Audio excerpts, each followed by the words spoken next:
Hi guys, welcome to Greek Chat with Venkatesh. Match number 24 lo Rajasthan Royals will take on Gujarat Titans. Rajasthan Royals ఈ ఐపీఎల్లో ఉన్న ఒకే ఒక unbeaten side ఆడిన 4 మ్యాచ్లు గెలిచారు. మిగతా 9 టీంలు కనీసం ఒక్క మ్యాచ్ ఓడిపోయి ఇంక్లూడింగ్ కోల్కతా నైట్ రైడర్స్. కానీ రాజస్థాన్ మాత్రం ఇప్పటివరకు ఆడిన 4 మ్యాచ్లు గెలిచింది. గెలవడమే కాకుండా లుకింగ్ వెరీ వెరీ ఇంప్రెసివ్. వాళ్ళకి ఎలాంటి సమస్యలు కూడా లేవు. బౌలింగ్ బాగుంది, బ్యాటింగ్ బాగుంది. ఒకే ఒక ప్రాబ్లం ఏంటంటే వాళ్ళ star opening batter Yashasvi Jaiswal ఇంకా ఫామ్లోకి రాలేదు. Yet to come to the party. అది మినహాయిస్తే అన్ని విధాలా చాలా స్ట్రాంగ్గా కనిపిస్తున్నారు టీం ఇది. బౌలింగ్లో, బ్యాటింగ్లో, అటు పేస్ బౌలింగ్లో కానీ, స్పిన్ బౌలింగ్లో కానీ, బిగ్ హిట్టింగ్లో కానీ, మిడిల్ ఆర్డర్ స్ట్రెంగ్త్లో కానీ అన్నింటిలో they are looking very very impressive. మరి పాంచ్ పటాకా 5వ విజయం కూడా సాధిస్తారు వాళ్ళు. అందులోనూ హోమ్లో చాలా మంచి రికార్డు ఉంది. ఇప్పటివరకు వాళ్ళు హోమ్లో ఆడిన 3 మ్యాచ్లలో 3 మ్యాచ్లు గెలిచారు. సో లాస్ట్ ఇయర్ వాళ్ళ హోమ్ రికార్డ్ అంత గొప్పగా లేదు. లాస్ట్ ఇయర్ 5 మ్యాచ్లు ఆడితే హోమ్లో జైపూర్లో 4 మ్యాచ్లు ఓడిపోయారు. ఓవరాల్గా వాళ్ళ హోమ్ రికార్డ్ చాలా బాగుంది, చాలా ఇంప్రెసివ్. అంటే as good as Mumbai at Wankhede, Mumbai Indians. వీళ్ళు కూడా హోమ్ రికార్డ్ చాలా బాగుంది. కానీ last season they had a poor home record. కానీ ఈ సీజన్లో మాత్రం మొదటి 3 మ్యాచ్లు హోమ్ మ్యాచ్లో గెలిచారు. They are looking very very strong. And వాళ్ళ అపోనెంట్ గుజరాత్ టైటన్స్ ఈ ఇయర్లో అంత ఇంప్రెసివ్గా లేరు. 5 మ్యాచ్లు ఆడితే దాంట్లో 3 ఓడిపోయారు. గెలిచిన 2 మ్యాచ్లు కూడా హోమ్లోనే గెలిచారు. ఏవేవి ఇంతవరకు నమోదు చేసుకోలేదు బయట ఆడినారు. So they are looking not that strong this time. వాళ్ళకి కొన్ని ప్రాబ్లమ్స్ ఉన్నాయి, ఇంజరీ ప్రాబ్లమ్స్ ఉన్నాయి. డేవిడ్ మిల్లర్ ఇంకా కూడా రికవర్ అయినట్టుగా లేదు. So they are not looking very strong. కానీ ఓవరాల్గా రికార్డు తీసుకుంటే మాత్రం ఇంతవరకు ఈ 2 టీమ్స్ మధ్య 5 మ్యాచ్లు జరిగితే దాంట్లో 4 సార్లు గుజరాతే గెలిచింది, including 1 win at Sawai Mansingh stadium Jaipur. జైపూర్లో ఒకే ఒక మ్యాచ్ ఆడే 2 టీమ్స్, దాంట్లో కూడా గుజరాతే గెలిచింది. సో వాళ్ళకి ఫేవరబుల్ రికార్డు ఉంది. లాస్ట్ ఇయర్ ఆడిన 2 మ్యాచ్ల్లో ఒకటి రాజస్థాన్ గెలిస్తే మరొకటి గుజరాత్ గెలిచింది. సో గుజరాత్కి ఫేవరబుల్ రికార్డు ఉంది. బట్ కరెంట్ ఫామ్లో ఉన్న టీం మాత్రం రాజస్థాన్ రాయల్స్. సో గుజరాత్ చాలా పెద్ద ఎఫర్ట్ పెడితే కానీ రాజస్థాన్ రాయల్స్ కింద గెలిచే పరిస్థితి మనకు కనబడలేదు. సో ఈ సవాయ్ మాన్సింగ్ స్టేడియంలో పిచ్ ఎలా ఉండబోతుంది? ఇప్పటివరకు 3 మ్యాచ్లు జరిగే దాన్ని బట్టి చూస్తే ఏంటంటే బ్యాటింగ్ ఫ్రెండ్లీ పిచ్ ఉండేట్టుగానే కనిపిస్తుంది. But will have something for the స్పిన్నర్స్కి అక్కడ డెఫినెట్గా హెల్ప్ ఉంటుంది. లాస్ట్ మ్యాచ్ కూడా ఆర్సీబీతో మ్యాచ్ జరిగింది. దాంట్లో వాళ్ళ spinners Yuzi Chahal and Ashwin were very very effective. Ashwin wickets తీయకపోయినా was very economical and Yuzi Chahal was outstanding. 2 wicket తీయడం కాకుండా చాలా ఎక్స్ట్రాడినరీ బౌలింగ్ అంతటి మనం ఆ మ్యాచ్లో చూసాం. సో అక్కడ స్పిన్కి డెఫినెట్గా హెల్ప్ ఉంటుంది. ఇక్కడ ఓవరాల్గా మీరు first innings average first innings score చూస్తే 160 ఉంది. కానీ ఈ సీజన్లో మాత్రం ఏ టీం కూడా 173 కంటే తక్కువ చేయలేదు, సెకండ్ బ్యాటింగ్ కానీ ఫస్ట్ బ్యాటింగ్ కానీ. సో ఇక్కడ హై స్కోరింగ్గానే ఉన్నది. ఈ సీజన్లో చాలా హై స్కోరింగ్గా ఉంది. యావరేజ్ ఫస్ట్ ఇన్నింగ్స్ స్కోర్ ఈ సీజన్లో 187 ఉంది. 187 ఉంది average first innings score. First batting చేసే టీము ఎఫెక్టివ్గా పెద్ద స్కోర్ చేయడం, 180+ స్కోర్స్ చేయడం మనం చూసాం. సో అందుకని ఈసారి ఇది కూడా బ్యాటింగ్ ఫ్రెండ్లీ పిచ్గా ఉండే అవకాశం మనకు. So 173 was the minimum. ఇంతవరకు జరిగిన 3 మ్యాచ్ల్లో ఫస్ట్ బ్యాటింగ్ అని సెకండ్ బ్యాటింగ్ అని మినిమం 173 చేశారు. సో అంత బ్యాటింగ్ ఫ్రెండ్లీగా ఉంది. Ground size is big. But as I said spinners కొంత హెల్ప్ ఉంటుంది, కొన్నిసార్లు పేస్ బౌలర్స్ కూడా. So it is going to be a good pitch. Definitely it's going to be a good pitch. 2 టీమ్స్లో మార్పులు చేర్పుల విషయానికి వస్తే ఐ థింక్ గుజరాత్ టైటన్స్లో ఒక కీలకమైన మార్పు జరగచ్చు. కేన్ విలియమ్సన్కి 2 మ్యాచ్లు ఆడించారు. సెకండ్ మ్యాచ్ అర్లీగా కొట్టాడు. ఫస్ట్ మ్యాచ్లో కూడా అంత ఇంప్రెసివ్ కనబడలేదు. అతని ప్లేస్లో మాథ్యూ వేడ్ తీసుకుంటే వాళ్ళకి ఇంకొక అడ్వాంటేజ్ అవుతుందంటే వికెట్ కీపర్ ఉంటాడు. లాస్ట్ మ్యాచ్లో కీపింగ్ చేసిన శరత్ అంత ఇంప్రెసివ్గా లేడు. వృద్ధిమాన్ సహా గురించి మనకి ఇంకా ఇన్ఫర్మేషన్ లేదు. అలాంటప్పుడు వాళ్ళు అభినవ్ మనోహర్ని కానీ షారుఖ్ ఖాన్ కానీ ఆడించుకునే అవకాశం ఉంటుంది. విజయ్ శంకర్ కూడా పక్కన పెట్టచ్చు, ఎందుకంటే వాళ్ళకి బ్యాటింగ్లో చాలా ప్రాబ్లం ఉంది. సాయి సుదర్శన్ అండ్ గిల్ తప్పిస్తే ఎవరు బాగా బ్యాటింగ్ చేయట్లేదు. సో సీరియస్ ప్రాబ్లం ఉంది. మిల్లర్ నాట్ అవైలబుల్, ఇప్పటికీ అవైలబుల్గా ఈ మ్యాచ్ కూడా ఆడే పరిస్థితి కనపట్లేదు. ఈ నేపథ్యంలో కొన్ని హార్ష్ డెసిషన్స్ తీసుకోవాలి. ఎక్కువగా మార్పులు చేయరు వాళ్ళు. కానీ ఏంటంటే వాళ్ళ బ్యాటింగ్ చాలా చాలా బ్రిటిల్గా, చాలా వీక్గా అనిపిస్తుంది. మరి అందుకని షారుఖ్ ఖాన్, అభినవ్ మనోహర్ ఇద్దరిని తీసుకురావచ్చు. మాథ్యూ వేడ్ కనుక విలియమ్సన్ ప్లేస్లో ఆడిస్తే, బికాజ్ ఈ విల్ కీప్ ద వికెట్స్. లేదంటే విజయ్ శంకర్ ప్లేస్లో శరత్కి మరొక ఛాన్స్ ఇచ్చి విజయ్ శంకర్ ప్లేస్లో షారుఖ్ ఖాన్ కానీ అభినవ్ మనోహర్ కానీ ఆడించే అవకాశం చాలా స్పష్టంగా. Vijay Shankar did really well last season and he had good domestic season also this year. అయినా సరే ఇంతవరకు ఆడిన 5 మ్యాచ్ల్లో కూడా అతను ఏమాత్రం ఇంప్రెసివ్గా పర్ఫార్మ్ చేయట్లేదు. బౌలింగ్ కూడా ఇవ్వట్లేదు అతను. Is a good fielder no doubt, but three D player అతను. కానీ అతను ఆ main dimension that is batting, దాంట్లో అతను ఏమాత్రం క్లిక్ కాలేదు ఈ సీజన్. సో అతన్ని రీప్లేస్ చేసే అవకాశం మనకి కనిపిస్తుంది. ఒకవేళ మిల్లర్ కనుక అవైలబుల్గా ఉంటే will definitely walk into the 11, will strengthen the team.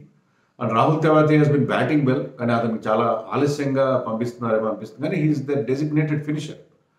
ఎందుకంటే రషీద్ ఖాన్ కూడా ఈ సీజన్లో ఎక్కువ రన్స్ చేయలేదు కాబట్టి అతను ఫినిషర్గానే మళ్ళీ వాడుకునే అవకాశం మనకు కనిపిస్తుంది. మరి రాజస్థాన్లో ఏమైనా మార్పులు ఉంటాయా? ఏ మార్పులు ఉండకపోవచ్చు. వాళ్ళకి ఒకటే ప్రాబ్లం ఏంటంటే హెట్మైర్కి పెద్దగా బ్యాటింగ్ రాలేదు. 9 నాట్ అవుట్, 14 నాట్ అవుట్ ఏం చేశాడు, ఒకసారి తక్కువ స్కోర్కి అవుట్ అయ్యాడు. కానీ అతనికి పెద్దగా బ్యాటింగ్ రావట్లేదు. But is a very good finisher, one of the finest finishers of the game. కాబట్టి అతను మరింత గేమ్ టైం దొరుకుతుందని చెప్పి ఆశిస్తారు. అలాగే శుభం దూబే అనే కొత్త ప్లేయర్ కూడా తీసుకొచ్చారు. అతను ఇంపాక్ట్ సబ్గా దిస్తున్నారు. కానీ అతను కూడా ఒక్కసారి బ్యాటింగ్ చేసాడు, 8 నాట్ అవుట్ చేశాడు. అతను కూడా పెద్దగా బ్యాటింగ్ రావట్లేదు. సో వాళ్ళకి సేమ్ టీంతో వెళ్తారు. ఐ థింక్ ఈసారి వాళ్ళు కనుక ఫస్ట్ బౌలింగ్ చేస్తే they can go with 3 foreign players. So Nandre బర్గర్ని వాళ్ళు ఫస్ట్ బ్యాటింగ్ చేస్తే 3 ఫారిన్ ప్లేయర్స్తో వెళ్ళి రోమన్ పవర్ని వాళ్ళు బ్యాట్స్మెన్గా యూజ్ చేసుకునే అవకాశం ఉంటుంది. అండ్ సెకండ్ ఇన్నింగ్స్లో they can replace him with Nandre Burger. అలా కాకుండా ముందు బౌలింగ్ చేస్తే మాత్రం బర్గర్ని ముందుగానే దించే అవకాశం ఉంటుంది. సో మరి 3 ఫారిన్ ప్లేయర్స్తో వెళ్తారా, లేకపోతే యుజీ చాహల్, శుభం దూబే ఆ కాంబినేషన్తో ఇంపాక్ట్ సబ్ నీట్ చేస్తారని చూడాలి. అదర్వైజ్ టీంలో ఎలాంటి మార్పు ఉండే అవకాశం లేదు. సందీప్ శర్మ ఇంకా ఫిట్ కాలేదని చెప్తున్నారు. సో వాళ్ళు ఆవేష్ ఖాన్తోనే వెళ్ళే అవకాశం ఉంది. సో టీమ్ లైనప్ సంబంధించిన వ్యవహారం అది. చాలా ఇంట్రెస్టింగ్ మ్యాచ్అప్స్ ఉన్నాయి ఈ టీంలో. యాక్చువల్లీ ఈ మ్యాచ్లో నన్ను అడిగితే it is a battle between 2 leg spinners, 2 outstanding leg spinners. Yuzi Chahal, the highest wicket taker in IPL హిస్టరీలోనే హైయెస్ట్ వికెట్ టేకర్ ఎవరంటే యూజీ చాహల్. చాలా మంది ఆశ్చర్యం అనిపించచ్చు, but is wonderful performer in IPL. And ఈ సీజన్లో చాలా ఎక్స్ట్రాడినరీ బౌలింగ్ వేస్తారు. ఇప్పుడెప్పుడైతే ఇండియన్ టీంలో తీసేస్తారో తను ఐపీఎల్లో మరీ రెచ్చిపోతాడు. ఈసారి కూడా అదే అవుతుంది. చాలా అద్భుతమైన బౌలింగ్ వేస్తున్నాడు. సో యూజీ చాహల్ వర్సెస్ రషీద్ ఖాన్, ఆ బ్యాటిల్ మంది. Rashid Khan on the other hand ఈ సీజన్లో అంత గొప్పగా పర్ఫామ్ చేయట్లేదు. 5 మ్యాచ్లో 5 వికెట్లు తీసాడు. అతని ఎకానమీ 8.65 ఉంది. ఎప్పుడు లేనని బౌండరీ బాల్స్ ఈసారి రషీద్ ఖాన్ బౌలింగ్లో బ్యాటర్స్కి దొరుకుతున్నాయి. అతని యాక్యురసీ కొంత దెబ్బతిన్నది. బట్ ఈ టీంకి అగేన్స్ట్గా అతనికి అద్భుతమైన రికార్డు, చాలా మంచి రికార్డు. మ్యాచ్అప్స్ కనుక చూసుకుంటే బట్లర్ని 4 సార్లు అవుట్ చేశాడు 8 ఇన్నింగ్స్లో. 72 బాల్స్లో Buttler could score only 50 runs against. 72 balls ఆడి నాట్ ఈవెన్ రన్ బాల్ చేయలేదు. సో రషీద్ ఖాన్కి బట్లర్ అగేన్స్ట్గా మంచి రికార్డు ఉంది. సంజు శాంసన్ మాత్రం రషీద్ ఖాన్ మీద బెటర్గా ఒక్కసారి అవుట్ అయ్యాడు. 96 బాల్స్లో 111 రన్స్ చేశాడు. అంటే అతను strike rate against Rashid Khan is 115 only. But ఏ బ్యాట్స్మెన్ కూడా ఐపీఎల్లో సంజు శాంసన్ చేసిన రన్స్ చేయలేదు రషీద్ ఖాన్కి అగేన్స్ట్గా. సో అది అతనికి ఉన్న ఒక ఇంపార్టెంట్ రికార్డ్. బట్ రషీద్ ఖాన్కి మిగతా హెట్మైర్ కూడా 3 సార్లు అవుట్ చేసిన రికార్డు ఉంది. యశస్వి జైస్వాల్ని 2 సార్లు అవుట్ చేసిన రికార్డు ఉంది. అలాగే రియాన్ పరాగ్ని 2 సార్లు అవుట్ చేసి, రియాన్ పరాగ్ అతని బౌలింగ్లో 13 బాల్స్ ఆడితే 11 రన్స్ మాత్రం చేసిన 13 బాల్స్ 2 సార్లు అవుట్ అయిపోయాడు. సో చాలామంది మెయిన్ బ్యాటర్స్కి అగేన్స్ట్గా అతనికి చాలా మంచి రికార్డు ఉంది. So Rashid Khan is the danger man. అలాంటి స్పిన్నర్స్ కూడా అనుకూలంగా ఉంటుంది పిచ్ అని మనం చెప్పాం కదా.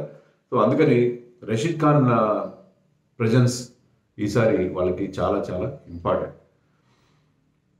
అలాగే ఆవేష్ ఖాన్ గిల్ని 2 సార్లు అవుట్ చేశాడు. అది కూడా ఒక ఇంపార్టెంట్ ఫ్యాక్టర్. ఆవేష్ ఖాన్ని గిల్ 2 సార్లు అవుట్ చేశాడు. చహల్కి గిల్కి మధ్య కూడా మంచి పోటీ ఉండే అవకాశం ఉంది. ఎందుకంటే గిల్ ఈ సీజన్లో 2 సార్లు లెగ్ స్పిన్నర్స్ అవుట్ అయ్యాడు. కాబట్టి Chahal might be seen in the power play.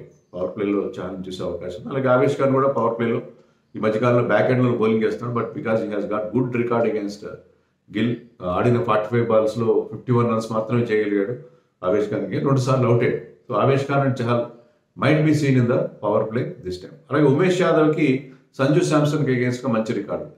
Sanju శాంసన్ని 3 సార్లు అవుట్ చేశాడు. But Sanju Samson scored good amount of runs, 61 balsలో 101 runs చేశాడు ఉమేష్ యాదవ్కి అగేన్స్ట్. అలాగే చాహల్కి కేన్ విలియమ్సన్ ఒకవేళ ఆడితే అతనికి అగేన్స్ట్గా మంచి రికార్డు ఉంది. కేన్ విలియమ్సన్ 3 సార్లు చాహల్ అవుట్ చేశాడు. బోల్ట్ కూడా గిల్ని ఒక్కసారి అవుట్ చేశాడు, కానీ 55 balsలో ఒక్కసారి అవుట్ చేశాడు. సో అది యాక్చువల్గా ఆ మ్యాచ్అప్ గిల్కే ఫేవరబుల్గా ఉందని చెప్పి మనం చెప్పాలి.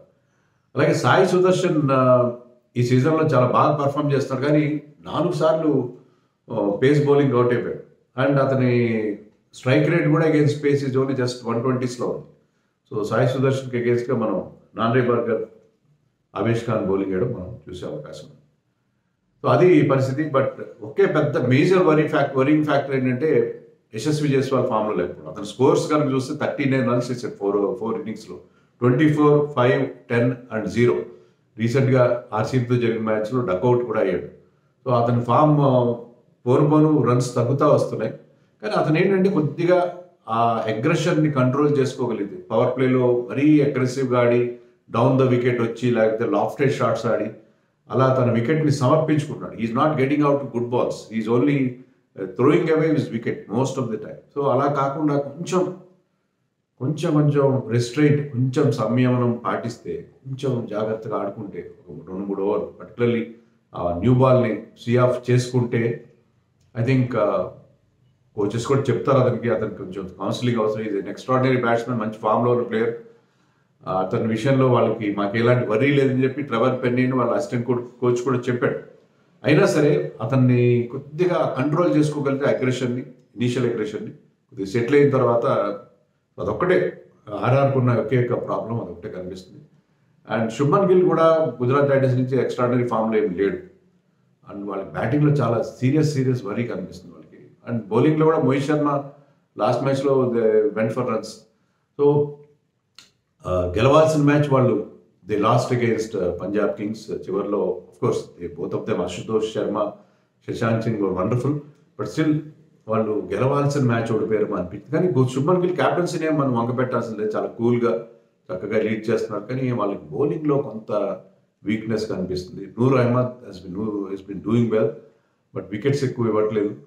సో ఓవరాల్గా వాళ్ళకి ఆ బౌలింగ్ యూనిట్ అంత ఎఫెక్టివ్గా అనిపించిన పరిస్థితి మనకు కనిపిస్తుంది. సో ఈ మ్యాచ్లో ఖచ్చితంగా I think RR will start as favourites. But మనకు తెలుసు కదా గుజరాత్ టైటన్స్ ఎలాంటి టీము, హోమ్ టీంని హోమ్లో ఓడించగల కెపబిలిటీ ఉంది. చాలా ఆర్డినరీగా కనిపిస్తూ కూడా వాళ్ళు మంచి విజయాలు అనుకోగల కెపబిలిటీ ఉంది because of their coach tactics అనండి, లేకపోతే ఆ టీంలో సడన్గా ఒక మ్యాచ్ విన్నర్ ప్రొడ్యూస్ చేయగల ఎబిలిటీ వాళ్ళకి కనిపిస్తుంది. చూడాలి మరి. But RR will definitely start as favourites in this match అని నేను అనుకోవచ్చు. మరి ఒకసారి ఫ్యాంటసీ పిక్స్ చూద్దాం. ఫ్యాంటసీ పిక్స్లో keepers Buttler and Sanju Samson, batters Shubman Gill, Yashasvi Jaiswal and Sai Sudharsan, allrounders Ravi Ashwin, Rahul Tewatia and Riyan Parag, bowlers UG Chahal, Rashid Khan and Nandre Burger. Captain for this team Buttler మంచి ఫామ్లో వచ్చి లాస్ట్ టైం సెంచరీ కొట్టిన Buttler is my captain and Shubman Gill is my vice captain. అదే toss తర్వాత ఏమైనా మార్పులు చేర్పులు ఉండే అవకాశం ఉంది. నేను ఇచ్చిన లెవెల్లో ప్లేయర్స్ అందరూ ఉండకపోవచ్చు.